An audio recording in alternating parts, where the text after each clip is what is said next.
तो होमोजेनाइजेशन किसके लिए ज़रूरत है आपका, अगर जो भी टेस्टिंग है, टेस्टिंग के लिए आपको होमोजेनाइजेशन चाहिए। कि होमोजेनाइजेशन क्या होगा, जो भी आपका जो भी आपका आईएसएनआर होगा, ब्लॉक रबर होगा, उसको अच्छे से मिक्स किया जाएगा। ठीक है, तो the sample is passed 6 times through the gap between the roller, this and this. हाँ, laboratory mill having the roller rotating at uneven speed with ratio of 1:1.4 and the back roll rotating at 31 revolves per minute. The rollers are cooled with running water at room temperature and the gap is set at 1.65 mm में set करना होगा। जो दो roller होगा, दो roller का जो speed ratio होगा 1:1.4, ठीक है, और जो रिवर्स बैक रोलर जो है इसका स्पीड होना चाहिए 31 पर मिनट, ठीक है, और रोलर को कूल किया जाना चाहिए वाटर से, ठीक है, रूम टेम्परेचर में रखना चाहिए इसको। और जो रोलर का जो दो गैप है 1.65 mm होना चाहिए। After each pass the rubber is rolled into cylinder. तो सिलेंडर के हिसाब से जैसे कि एग रोल बनाया जाता है, एग रोल की तरह आपको रोल करना पड़ेगा शीट को। Introduce end wise for the next pass के लिए आपको रोल करके एग रोल की तरह बना के आपको दोबारा मशीन में डालना पड़ेगा। A clean stainless steel tray should be able to catch any rubber or dirt from the speech, ठीक है। Any such rubber or dirt is returned to the rubber at the next steps. अगर कुछ छूट जाता है, ठीक है, उसको दोबारा वही पे रोलर पे देके मिक्स करना चाहिए ठीक से, ठीक है। The rubber is not rolled after the 6 पास। आपको 6 पास ही देना है, उसके बाद नहीं करना है, ठीक है।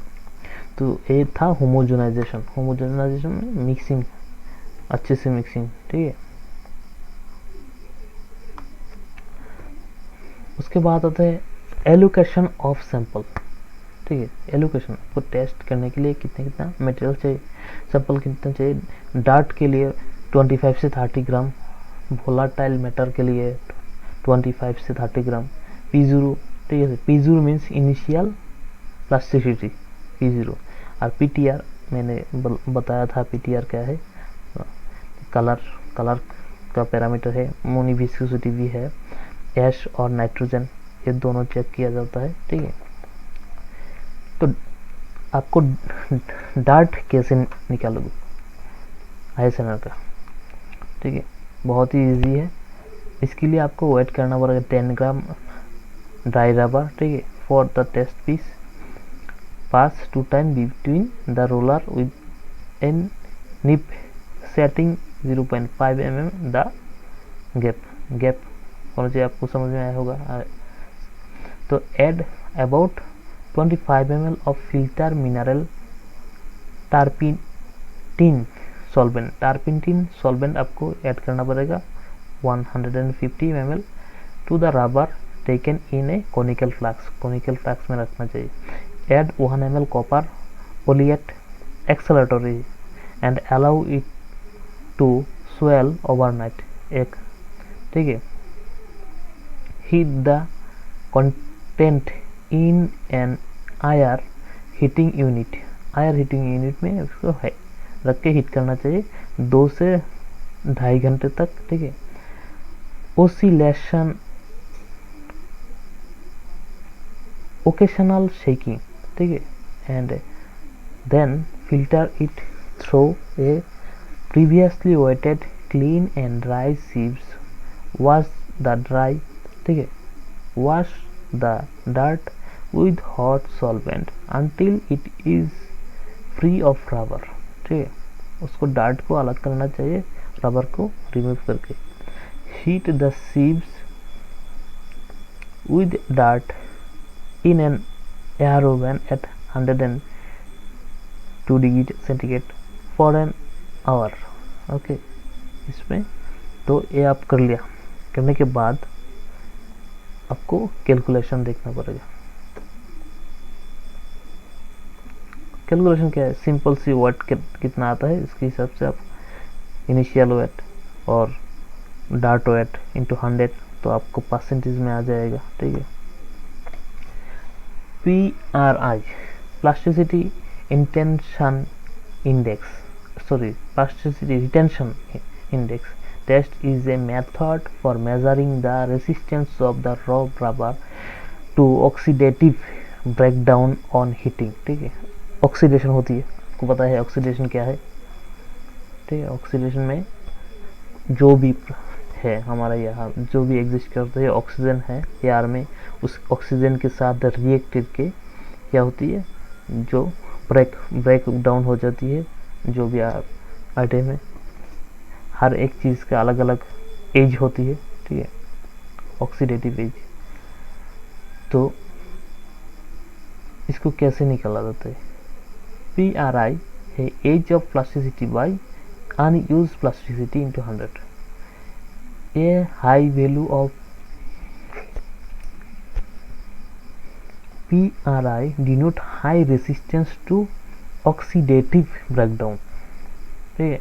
अगर PRI हाई होता है तो रेसिस्टेंस क्या होगा, हाई होगा, ठीक है। तो डिटर्मिनेशन ऑफ PRI कैसे होते हैं, प्रोसीजर क्या होता है, ये होमोजेनाइज, पहले होमोजेनाइज आपने सीखा, मैंने सिखाया। Homogenized piece, test piece is passed twice through the roller of a coal mill. कोल मिल का रोलर का जो गैप है 1.6 से लेके 1.8 mm होना चाहिए। The sheet obtained a intermediately double and the two havel pass tightly with hands. 6 pellets are cut from the double sheet with the punch, ठीक है। 3.2 से लेके 3.6 mm thick pellets.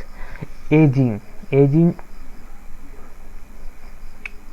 Oven having the temperature of 140 degree centigrade. Pellets are heated for 30 degree plus minus 0.25 minute.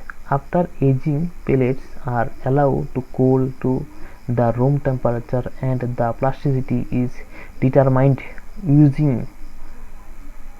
valence plastometer। से आपको plasticity major करना पड़ेगा।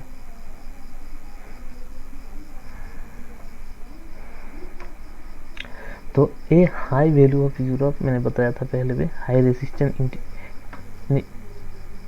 समझाएगा आपको, ठीक है। तो determination of volatile matter determinate कैसे करोगे, ठीक है, सीधा उसके लिए 12 ग्राम ड्राई रबर लेना पड़ेगा, ठीक है। जो आप होमोजेनाइज ड्राई रबर है उसको लेना पड़ेगा, एयर टाइट करके पॉलीबैग में डाल के पास करना पड़ेगा 2 टाइम्स रोलर में, ठीक है।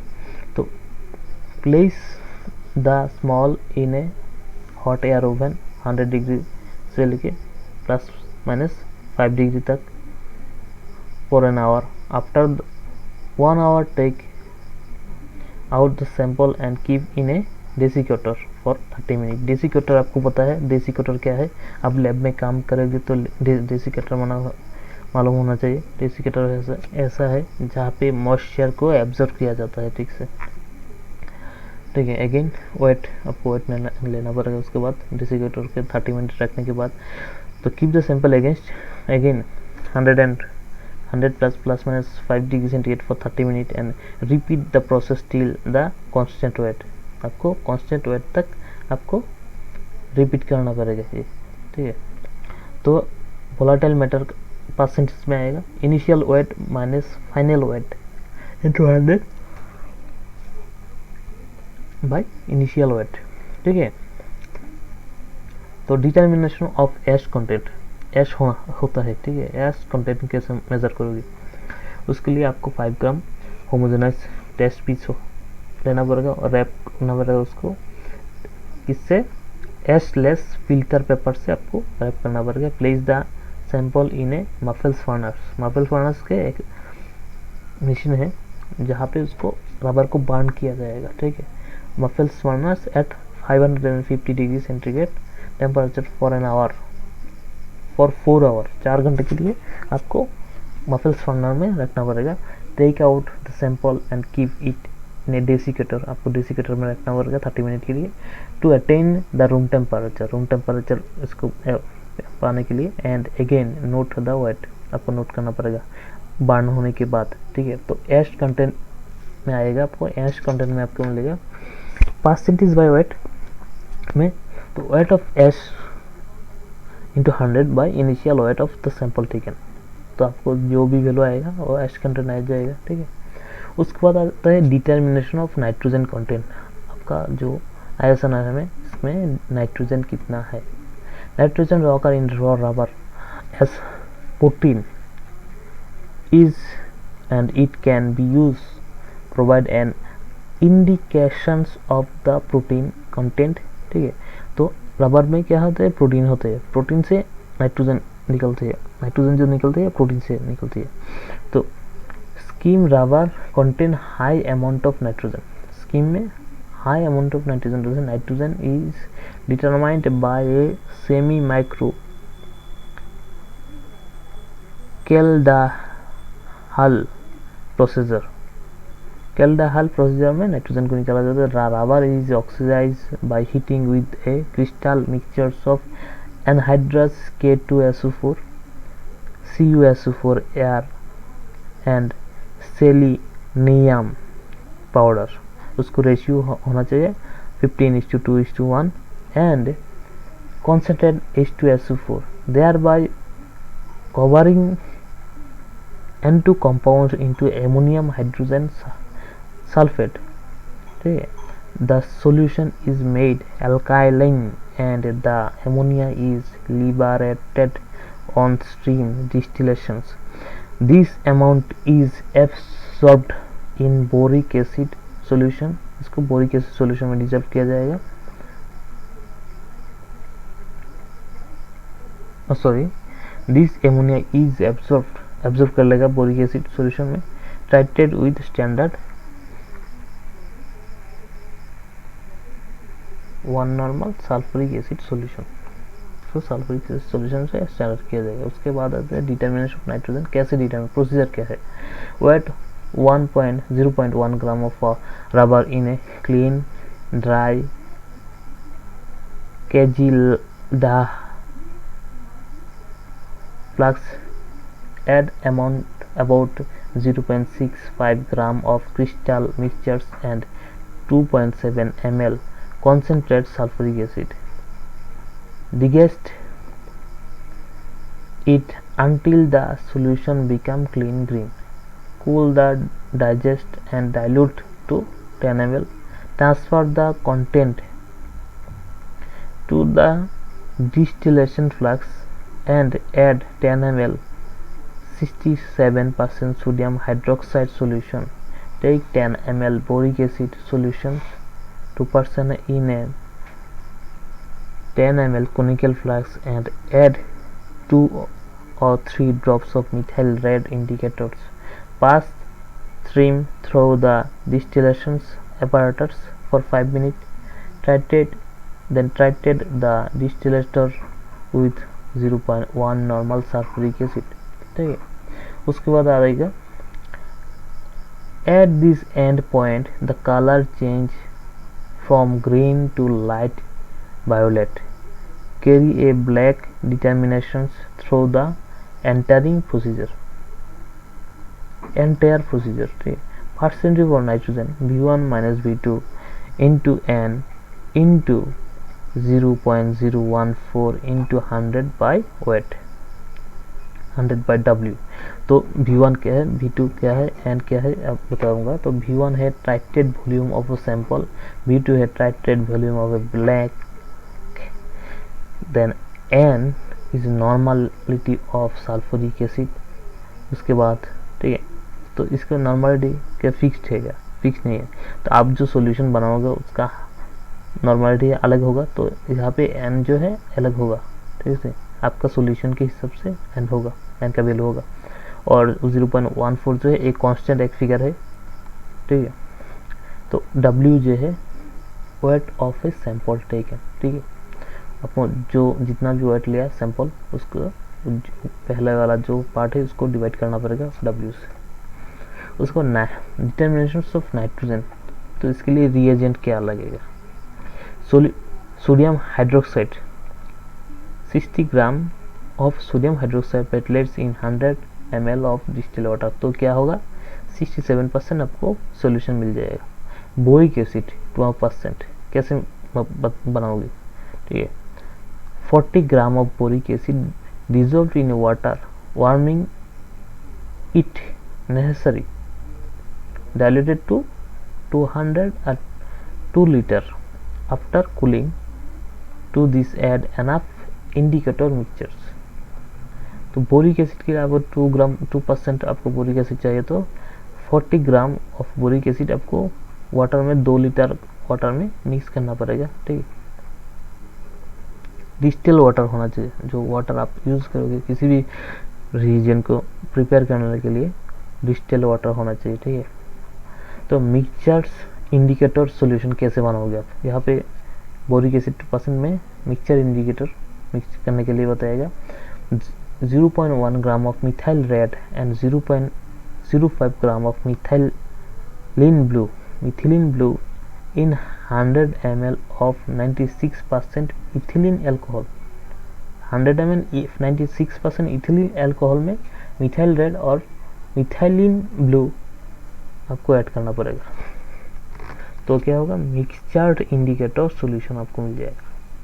तो ये था नाइट्रोजन टेस्ट के लिए, ठीक है। नेक्स्ट क्या है, नेक्स्ट है as the accelerator stored hardening test gives an indications of the बहुत आप देख सकते हो यहाँ पे, इसको मैं बताऊंगा नहीं, आप पढ़ सकते हो पढ़ के। कुछ अगर समझ में नहीं आता तो मुझे कमेंट सेक्शन में कमेंट कीजिए, तो मैं इसका डिटेल्स में बताऊंगा, ठीक से। तो डिटर्मिनेशन ऑफ कलर कैसे डिटर्मिन करोगे, बहुत ईजी है। The color of a raw rubber is compared and matched as close as possible with the standard color glasses. आपको standard color glasses मिलेगा, उसके साथ आपको compare करना पड़ेगा। The raw rubber is tested in the form of molded dish of standard thickness. Color matching is carried out under the diffusal daylights illuminations against a matte white background. The standard color glasses used are calibrated in color index units according to the intensity of their color. The basis of calibrations in the Lovibon color scale in ambered unit, ठीक है। Calibration कहाँ पे, लोबीबन colour scale में। तो colour के procedure देख सकते हो आप यहाँ पे। कलर टेस्ट हालांकि इतना ज़रूरी नहीं है, कलर टेस्ट किया नहीं जाता है लैब में, तुम्हें कभी कभार ही किया जाता है, ठीक है। तो आप देख सकते हो यहाँ से कॉपी कर सकते हो आप। तो नेक्स्ट है मुनी विस्कोसिटी, ये भी सिर्फ 3L के लिए 3L के लिए किया जाता है, ठीक है। सेकंड स्टैंडर्ड में है जो मुनी विस्कोसिटी, कांस्टेंट विस्कोसिटी आपका मेजर किया जाता है। Mooney viscosity is measured on the raw rubber for the characteristics of constant viscosity properties. Place the rotor in the cavity of heat up to 100 degrees centigrade. About 25 gram of homogeneous sample cut in a two equal square piece. Place the piece on the both side of the rod with